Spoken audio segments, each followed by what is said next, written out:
ಆದಿವಾಸಿ ಸಮುದಾಯಗಳ ಬದುಕು ಹಸನಾಗಿರಬೇಕು, ಅವರ ಬಾಳು ಬಂಗಾರವಾಗಿರಬೇಕು ಎಂದು ಸಿಎಂ ಸಿದ್ದರಾಮಯ್ಯ ಮಹತ್ವದ ಭರವಸೆಯೊಂದನ್ನ ಆ ಸಮುದಾಯಕ್ಕೆ ನೀಡಿದ್ದಾರೆ.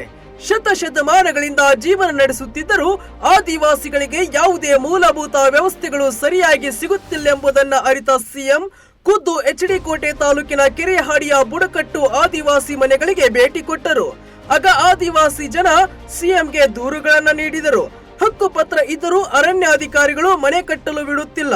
2-3 ಎಕರೆ ಜಾಗದಲ್ಲಿ ಹಲವಾರು ದಶಕಗಳಿಂದ ಉಳುಮೆ ಮಾಡುತ್ತಿದ್ದರೂ ಕೇವಲ 2-3 ಗುಂಟೆಗೆ ಹಕ್ಕುಪತ್ರ ಮಾತ್ರ ನೀಡಿದ್ದಾರೆ. ಜಮೀನಿನಲ್ಲಿ ಟ್ರ್ಯಾಕ್ಟರ್ ಬಳಸಲು ಅವಕಾಶ ನೀಡುತ್ತಿಲ್ಲ. ಇನ್ನೂ ಅನೇಕ ರೀತಿಯ ಮೂಲಭೂತ ವ್ಯವಸ್ಥೆ ಇಲ್ಲ. ತಾವು ಅಲೆಮಾರಿಗಳಲ್ಲ, ಊರ ನಾಯಕರೂ ಅಲ್ಲ, ತಾವೆಲ್ಲರೂ ಕಾಡಲ್ಲೇ ಒಂದೇ ಕಡೆ ನೆಲೆಸಿರುವ ಆದಿವಾಸಿಗಳು.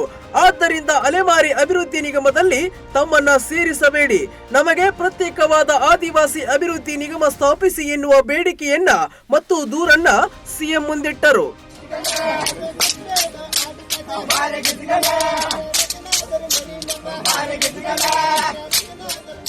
ಅದಕ್ಕೆ ಸಮಾಧಾನದಿಂದಲೇ ಸಮಸ್ಯೆ ಆಲಿಸಿದ ಸಿಎಂ ಸಿದ್ದರಾಮಯ್ಯ ವಿದ್ಯುತ್, ಕುಡಿಯುವ ನೀರು ಸೇರಿದಂತೆ ದೊಡ್ಡ ಸಮಸ್ಯೆ ಇಲ್ಲಿದೆ.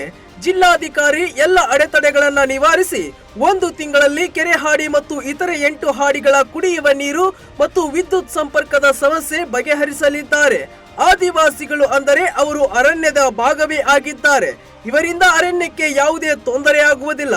ಆದ್ದರಿಂದ ಇವರಿಗೆ ಅನಗತ್ಯ ತೊಂದರೆ ಕೊಡಬಾರದು ಎಂಬ ಸ್ಪಷ್ಟ ಸೂಚನೆಯನ್ನ ಕೊಟ್ಟರು. ವನ್ಯಜೀವಿ ಮಂಡಳಿಗೆ ನಾನೇ ಅಧ್ಯಕ್ಷ ಆಗಿದ್ದೀನಿ.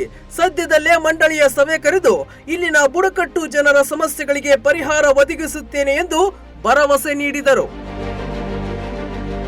ಮತ್ತು ಕೆಲಕಾಲ ಸಮುದಾಯದೊಂದಿಗೆ ಸಮಯ ಕಳೆದ ಸಿಎಂ, ನಮ್ಮಪ್ಪ ಕೂಡ ಜನಪದ ನೃತ್ಯ ಕಲಿಯೋಕೆ ನನ್ನನ್ನ ಹಾಕ್ಬಿಟ್ಟಿದ್ರು. ನಾನು ಹಠ ತೊಟ್ಟು ಕಾನೂನು ಪದವಿ ಮಾಡಿದ್ದಕ್ಕೆ ಇಂದು ಮುಖ್ಯಮಂತ್ರಿ ಆಗುವ ಮಟ್ಟಕ್ಕೆ ಬೆಳೆದೆ.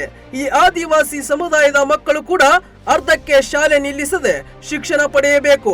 ಆಗ ಮಾತ್ರ ಮುಖ್ಯವಾಹಿನಿಗೆ ಬರಲು ಸಾಧ್ಯವಾಗುತ್ತದೆ ಎಂದು ತಮ್ಮ ಬಾಲ್ಯದ ಜೀವನವನ್ನ ನೆನಪು ಮಾಡಿಕೊಂಡರು.